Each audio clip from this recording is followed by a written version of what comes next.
Elitist Pete has more billionaire donors than any other 2020 Democratic Party primary contender.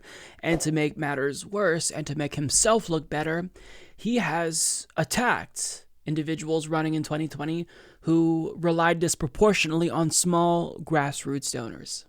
Now, Alexandria Ocasio-Cortez recently called him out for this, and he was asked about her criticism on Fox News, of all places, and his response was utterly embarrassing. I think it's safe to say he face-planted and made an utter fool of himself. Take a look. Not surprisingly, the left is firing back at you when Elizabeth Warren said that she will not participate in big fundraisers, even if she is the Democratic nominee against Donald Trump in next fall. You said this, let's put it on the screen: "We are not going to beat him, Trump, with pocket change." Here's how Congresswoman Alexandria OcasioCortez responded: "Small dollar grassroots campaigns, a.k.a. what Buttigieg insults here as pocket change, out-fundraise him by millions. Our nation's leaders should be working to end the era of big money politics, not protect it." So, what do you have to say to AOC? Well, first of all, you don't go from mayor of South Bend to a competitive presidential candidate without knowing a thing or two about grassroots campaigning. My campaign is fueled by the contributions of almost 600,000 individual donors, and most of those are small contributions. What I'm saying is that we can't go into this fight against Donald Trump with one hand tied behind our back. Look, the President of the United States and his allies just raised $125 million. They will pull out all of the stops to stay in power. And I think we have a responsibility to the country to make sure that we go into this fight as Democrats with everything that we've got and not unilaterally disarming. We indeed need to end the era of big money politics. That's why campaign finance reform is so important, and it will never happen as long as the folks currently in charge stay there. No, campaign finance reform will never happen if Democrats such as yourself partake in said corruption. Because why should we expect you to change the corrupt system that got you elected in the first place? The answer is, we shouldn't. Of course, if that system is what propelled you to victory, you're not going to change it.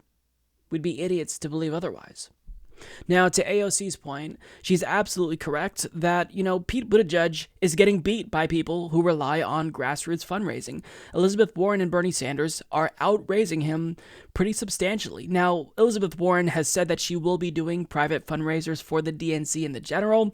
She said this multiple times now, but, for her and Bernie to have outraised Pete Buttigieg by millions of dollars, it shows why his strategy is antiquated, and he's just trying to justify his corruption. And he argues, you don't go from being the mayor of South Bend to a competitive presidential candidate without knowing a thing or two about grassroots campaigning. Except I'd actually argue that his lack of name recognition nationally is more of a reason for him to sell out quickly. Because if you have zero name recognition and you're really anxious, you want to get your name out there, you want to be competitive, one thing you can easily do is go beg rich people for money. They'll prop you out, get cozy with elites in the media, they'll prop you up, and that's basically what Pete Buttigieg has done. And when you look at his fundraising methods, he is lying. He's not overwhelmingly relying on small dollar fundraisers. If you look at the money he's raising, 52.5% of all of his donations come from large donors. That's over $200. Now compare that to someone like Bernie Sanders, where only 25% of his contributions exceed $200 and 57% of his total donations are from small grassroots donors at an average of $19. You see why Pete Buttigieg is lying. And when you consider how he's been brazenly doing fundraisers with rich people in the Hamptons and is actively colluding with Facebook CEO and data thief Mark Zuckerberg, it's safe to say that Buttigieg is lying about just how quote-unquote grassroots-fueled his campaign actually is. But you see, if you're Pete Buttigieg, it's really important that you sell out because, quote, "We can't go into this fight against Donald Trump with one hand tied behind our backs." You can't unilaterally disarm, you can't bring a knife to a gunfight, so you've got to sell out, you've got to take that corporate cash. You see how much it helped Hillary Clinton in 2016? Even though Donald Trump beat her by raising half as much, it's still important that we have that same philosophy that Hillary Clinton had.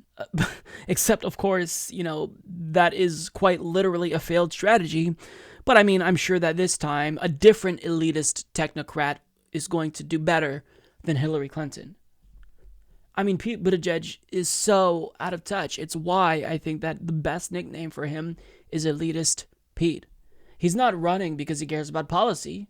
He's running because he's an opportunist who wants to advance his own career. I mean, think about this. When he first jumped into the race, he supported Medicare for all. Fast forward a few months, he starts moving away as the donations from the health insurance industry rack up, and all of a sudden, he's one of the biggest, opponents to Medicare for all.